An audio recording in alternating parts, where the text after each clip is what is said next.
She is just like an inspiration. 3 साल का उम्र है उसकी और वो चल के उठ रही है तुंगनाथ तक। बहुत बहुत बहुत चढ़ाई है। मैं आपको बताऊंगा कि ये कहाँ है और जो पंचकेदार हैं उनकी उत्पत्ति कैसे हुई। तो अभी फ़िलहाल मैं नीचे आ रहा हूँ। चढ़ने में लगभग 2.5 से 3 घंटा लगा। चोपता से तुंगनाथ आना जाना 1100। और बद्रीनाथ से एक बाइक लौट रही थी, वहाँ पे पत्थर गिरा और वो नीचे गिर गया वो बाइक लेके। वो लोग वहीं पर मौत हो गई उन लोगों की। जय भोले की, जय भोले की।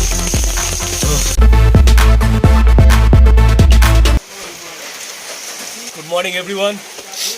अभी चोपता का मौसम तो ठीक नहीं हुआ, जैसा कि मैं कल सोचा था कि शायद आज से सूरज अपनी रोशनी लहराएगी और मौसम थोड़ा अच्छा होगा।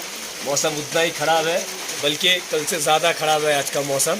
अब देखते हैं, इसी हालत में जाना पड़ेगा तुंगनाथ की ट्रेक करने, क्योंकि आज का दिन मेरा प्लान था कि तुंगनाथ ट्रेक करके मैं चला जाऊंगा ऊखीमठ या सोनप्रयाग में स्टे करूंगा, फिर वहाँ से जाऊंगा केदारनाथ के लिए।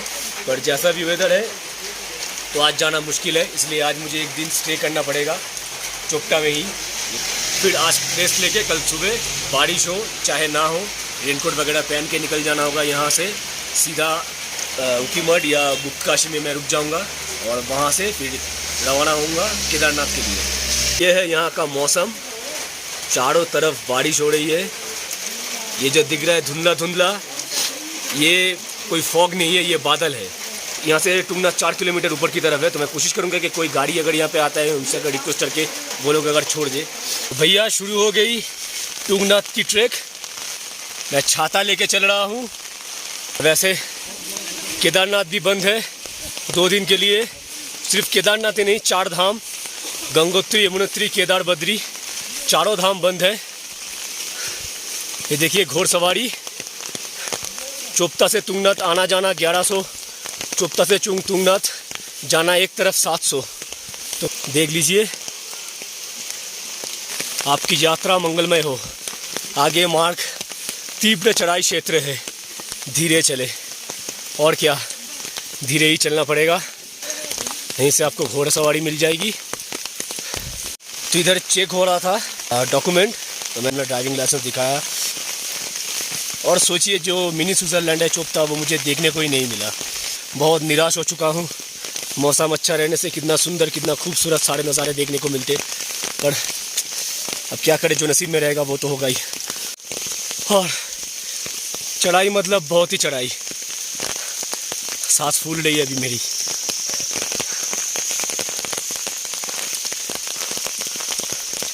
और चारों तरफ एकदम बादल छाए हुए हैं। देखिए, बहुत ही वेदर ख़राब है यहाँ का। कल भी शायद ऐसा ही हाल रहेगा। और ये जा रहा हूँ मैं भीगते भीगते। देखिए ऊपर सब जा रहे हैं, चढ़ाई कर रहे हैं। लगभग 500-600 मीटर तो होगा ही मैं चढ़ चुका हूँ। जब आप लोग चढ़ाई कीजिएगा तब ज़्यादा जल्दबाजी मत कीजिएगा, धीरे धीरे आहिस्ता आहिस्ता अपना सांस पकड़ते हुए दम को, मतलब जल्दी। हाँ, जय भोले की, जय भोले की। तो कि सांस छूट जाएगी अगर आप ज़्यादा तेज़ दौड़ोगे, ज़्यादा तेज़ चलने की कोशिश करोगे तो। बहुत बहुत बहुत चढ़ाई है। तो चलिए निकलते हैं। ज़्यादा देर अगर बैठा रहा तो आलसीपन आ जाएगा, अब तब फिर और आगे बढ़ने में तकलीफ़ होगी। देखिए कैसे चढ़ते हुए आगे बढ़ना होगा। वैसे काफ़ी सारे लोग आए हुए हैं यहाँ पे। चलो चढ़ाई करते जाओ।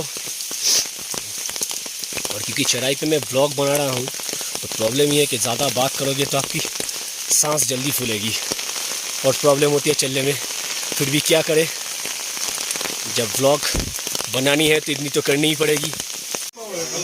तो मैं यहाँ पे अभी बैठा हूँ, लगभग 1 किलोमीटर में अभी आया हूँ, अभी चढ़ा हूँ। अभी भी 2-3 किलोमीटर चढ़ाई करना बाकी है। तो मुझे तो लग रहा था कि मैं 50% रास्ता चला आया हूँ। और यहाँ मैं एक दुकान पे बैठा हूँ, तो भैया ने मुझे बताया कि अभी आप 25% आए हो, अभी भी 75% बाकी है। और जो है ये इनके फ़ोन से खींची गई तस्वीर है। देखिए सुशांत सिंह राजपूत। तो जो ये तुंगनाथ जो मार्ग है, तुंगनाथ मार्ग से ही केदारनाथ मूवी की शूटिंग शुरू हुई थी। खैर सुशांत सिंह राजपूत हमारे बीच नहीं रहे, पर ये भैया ये अपने फ़ोन से खींची थी ये तस्वीर।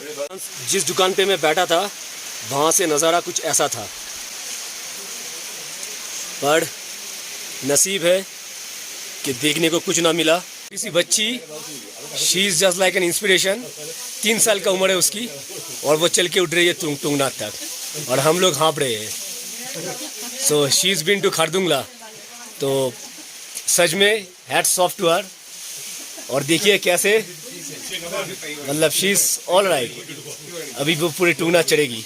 मौसम एकदम बकवास है, एकदम ख़राब है। सो चंद्रशिला जाने का कोई फ़ायदा नहीं है। टुंगनाथ तक पहुंच जाओ, वही बड़ी बात है। मंदिर के दर्शन कर लो, भगवान के दर्शन कर लो, शिव जी के पूजा चढ़ा दूँ, बस वही बड़ी बात है। और ये सब जो इलाका भी आप लोग देख रहे हो, अगर ज़्यादा दिन नहीं, आज से 1 महीने बाद अगर आप यहाँ पे आओगे तो ये 1-1.5 फीट 2 फीट बर्फ़ से ढकी मिलेगी आपको। और अभी भी बहुत सारा रास्ता चढ़ना बाकी है। तो चलिए चल पड़ते टुंगनाथ की ओर। ये है साढ़े पंच केदार के नाम, श्री केदारनाथ जी, मगमहेश्वर, श्री टुंगनाथ बाबा, श्री रुद्रनाथ जी, कल्पेश्वर। और ये है तृतीय पंच केदार में तृतीय केदार। जय बाबा टुंगनाथ। और बस फाइनली आई डिड इट। यह है टुंगनाथ धाम। हर हर महादेव। यह है टुंगनाथ धाम और बहुत ज़ोर से इधर बारिश हो रही है, तो इसी कारण से तो मैं ज़्यादा वीडियो बना नहीं पाऊँगा। बस किसी तरीके से अपना फ़ोन निकाल के मैं ये वीडियो करने की कोशिश कर रहा हूँ ताकि आप लोग देख सको। और यही है टुंगनाथ बाबा का धाम, टुंगनाथ बाबा का मंदिर। और ऊपर वेदर एकदम ख़राब, पूरा चारों तरफ एकदम क्लाउडी वेदर है, बादल पूरे घने छाए हुए हैं ऊपर। तो चलिए ज़्यादा देर मैं यहाँ रुकूंगा नहीं, बस बाबा को माथा टेक के मैं अभी नीचे चले जाऊँगा। यह है पंच केदार में से एक केदार। जय बाबा टुंगनाथ, जय टुंगनाथ, जय भोले बाबा।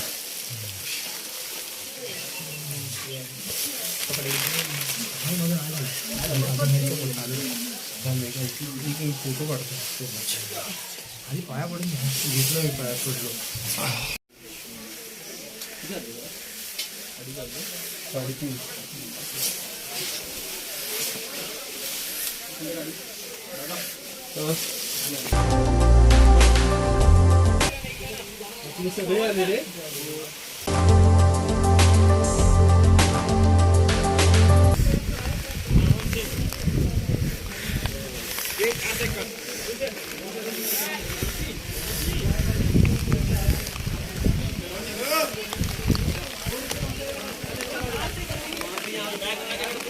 जय बाबा टुंगनाथ। तो अभी मैं आप लोगों को बता नहीं सकता यहाँ का वेदर कैसा है। बहुत तेज़ हवा चल रही है और बारिश लगातार होती जा रही है। तो चलिए बस अभी खाते हैं मैगी और निकल जाते हैं यहाँ से। ज़्यादा वक्त ज़ाया नहीं कर सकते क्योंकि बहुत नीचे जाना है। बहुत हाइट पर हूँ मैं, 2900 मीटर से करीबन 3700 3800 मीटर ऊपर में हूँ। अभी भी 900-1000 मीटर नीचे जाना है। तो चलिए निकलते हैं अभी। तो अभी फ़िलहाल मैं नीचे आ रहा हूँ। चढ़ने में लगभग 2.5 से 3 घंटा लगा। इतना, जय भोले, इतना चढ़ाई रास्ता था, एकदम से चढ़ाई रास्ता था। और फिलहाल मैं काफ़ी नीचे आ चुका हूँ। इतना बारिश हो रहा है यहाँ पे कि मैं नीचे आने का कोई वीडियो बना नहीं पाया। तो यहाँ पे एक दुकान पे रुका था, तो वहीं पे मैं सारी चीज़ें निकाल के, गिम्बल कैमरा वैमरा निकाल के आप लोगों के लिए वीडियो बना रहा हूँ। और अभी शाम 4-4:30 बज रहा है। Peak located about 2 kilometre from the 3rd Kedar peak, lord Tungnath जी।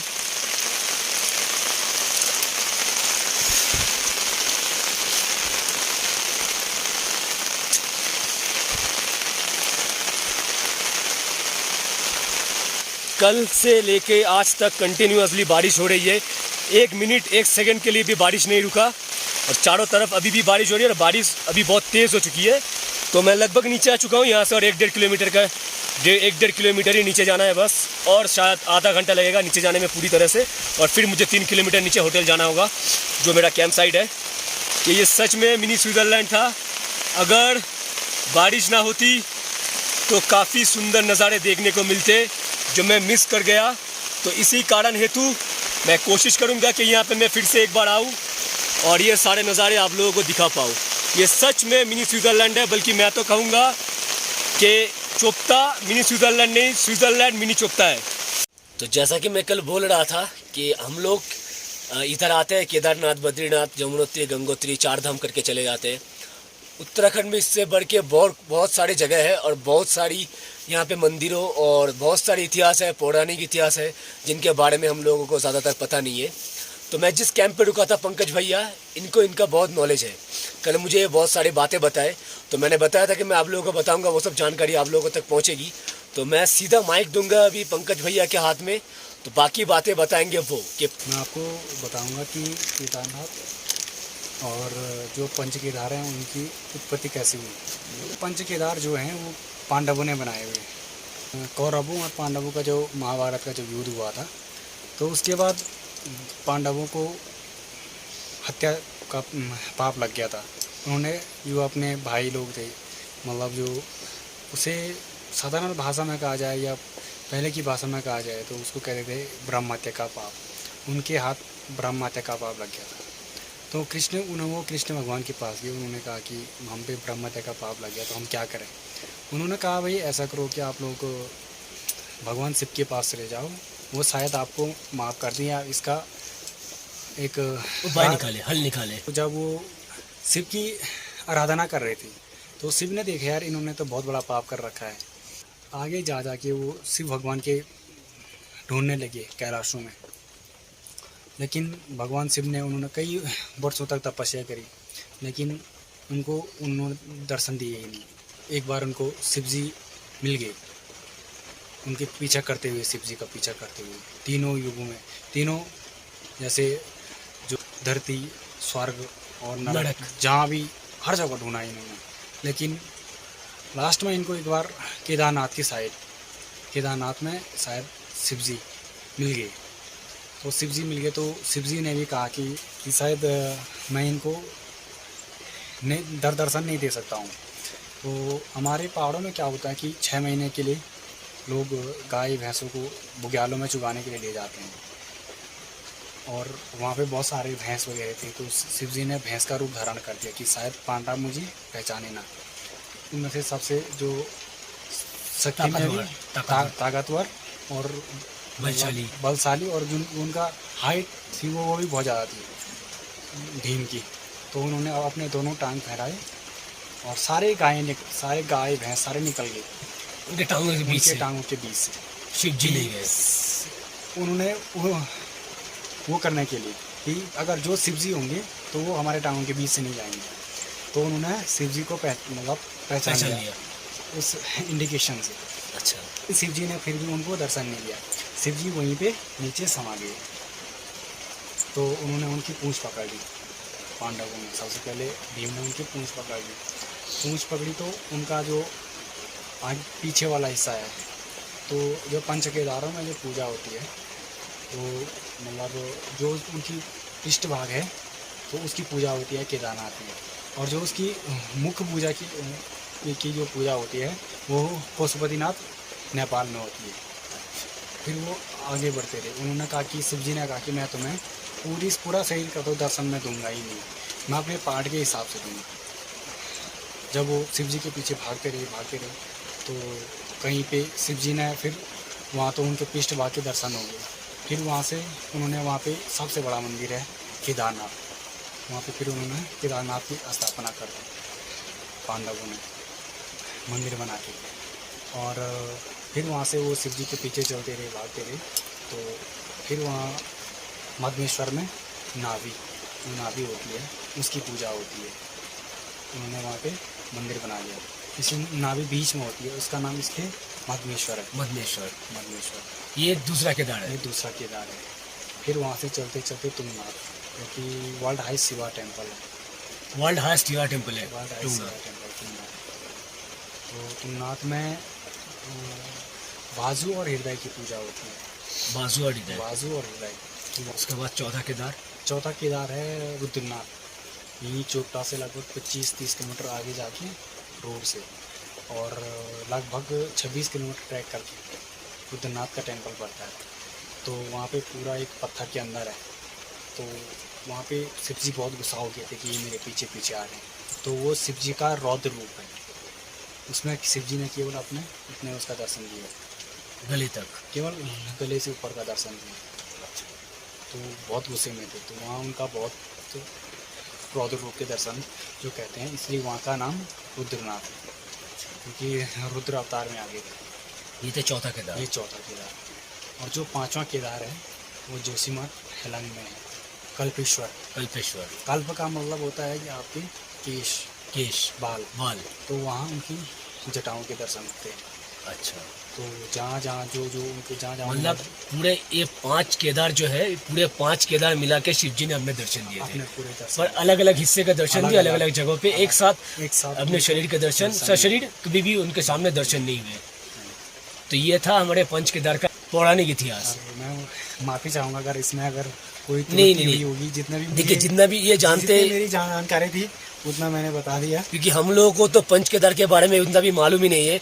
हम लोग सिर्फ जानते हैं 4 धाम, केदारनाथ, बद्रीनाथ, गंगोत्री, यमुनोत्री। उसके अलावा भी यहाँ पे बहुत सारी मंदिरें हैं। एक कॉमन चीज़ है कि जो लास्ट केदार कल्पेश्वर है, तो उसके कपाट कभी बंद नहीं होते हैं। और जो भी केदार हैं, जैसे केदारनाथ है, उसके भैया दूज के दिन कपाट बंद हो जाते हैं, तो वो हमारे नीचे आ जाता है उकीमठ में। ओंकारेश्वर मंदिर में 6 महीने पूजा होती है। जब बर्फबारी होती है केदारनाथ में बर्फबारी हो जाती है, बर्फबारी के बराबारी से काफ़ी पहले आ जाती है, उसका फिक्स है कि भैया दूज में बंद होना है। और फिर जो दूसरे केदार हैं मदनेश्वर, उनकी डोली भी ओंकारेश्वर मंदिर में आती है। जो हमारे तीसरे केदार हैं तुंगनाथ बाबा, तो तुंगनाथ बाबा की डोली हमारे गांव में जाती है मुक्कुमठ में, उनकी 6 महीने पूजा मुक्कुमठ में होती है। अच्छा। और जो चौथे केदार हैं रुद्रनाथ, तो उनकी पूजा गोपेश्वर के गोपीनाथ मंदिर में होती है। अच्छा। और जो 5वां केदार है उसका कपाट कभी भी बंद नहीं होता है, वहाँ पर उतना बर्फबारी भी नहीं होता है। बर्फबारी तो होता है हल्का फुल्का, पर लेकिन वो वही है, उसका कभी दरवाज़ा बंद नहीं होता। तो ये था 5 केदार का इतिहास। अगर कुछ भी गलतियां हो हम दोनों से ही तो माफ़ कर दीजिएगा, और अब लोग कुछ भी जानकारी हमें कुछ भी सुधार अगर हो, कुछ भी रहे तो आप लोग ज़रूर सुधार दीजिएगा हम लोगों को। तुंगनाथ तो मैंने कर लिया, एक दफ़ा तो लग रहा था कि तुंगनाथ शायद ही मैं कर पाऊँ, क्योंकि इतना बादल था, जितना मैं ऊपर चढ़ता गया उतना मौसम और ख़राब होता गया, और ऊपर एकदम चारों तरफ बादल ही बादल, ऊपर से मतलब ऊपर एकदम हेवी रेनफॉल हो रहा है। तो मुझे डर लग रहा था क्या लैंडस्लाइड होगा, कहाँ क्या होगा, और फिर नीचे भी आना है, और रास्ता ना पूरा ऐसा है, ऐसे जाओ फिर ऐसे मुड़ के हुए फिर ऐसे जाओ, पूरा ऐसा। अभी यहाँ पे हम लोग का डिनर बनाए थे पंकज भैया, तो डिनर में था मटर पनीर, राजमा दाल और रोटी और पापड़। तो डिनर मेरा कंप्लीट हो चुका है। डिनर तो मैंने वीडियो ना बना पाया। तो अभी रात के बज रहे हैं 9:45। तो खाना बहुत बढ़िया बना था, खासकर मटर पनीर बहुत अच्छा लगा। और आज पूरा दिन मैं बारिश में भीगा। भगवान करे कि कल मौसम साफ़ हो और मैं जा पाऊँ उकीमठ या सीतापुर तक, क्योंकि आज सुना है सोनप्रयाग में लैंडस्लाइड हुई है, एक 4 व्हीलर के ऊपर लैंडस्लाइड हुई है और 4 व्हीलर पूरा एकदम दब गया है। और बद्रीनाथ से एक बाइक लौट रही थी, वहाँ पे पत्थर गिरा और वो नीचे गिर गए, वो बाइक लेके, वो लोग वहीं पर मौत हो गई उन लोगों की। कल मुझे निकलना है यहाँ से किसी भी हालत में, और लगभग 12 बजे 1 बजे के बाद बारिश रुकने की संभावना है और वेदर थोड़ा ठीक ठाक होने की संभावना है। तो कल का मतलब इंतज़ार है। सुबह सुबह होकर पैकिंग भी मैंने कुछ नहीं किया है, पैकिंग वगैरह करना है और बस निकल जाना है 12-1 बजे तक, क्योंकि 80-90 किलोमीटर का लगभग सफ़र है, 2.5 से 3 घंटा मैक्स टू मैक्स लगेगा बिना रुके मैं गया तो। आज के लिए इतना ही। Take care of yourself and your family, और ऐसे ही प्यार देते रहेगा मुझे। जिन लोगों ने अभी तक मेरे चैनल को सब्सक्राइब नहीं किया वो मेरे चैनल को ज़रूर सब्सक्राइब करें, और लाइक शेयर कमेंट करना मत भूलें, और अपने फैमिली और फ्रेंड्स के साथ भी शेयर करें मेरे चैनल के लिंक्स, ताकि वो लोग भी देख पाए उत्तराखंड के इस ट्रिप को मेरे, और आगे जो भी ट्रिप मैं करूँगा वो सारे ट्रिप को। चलिए, टेक केयर, गुड नाइट।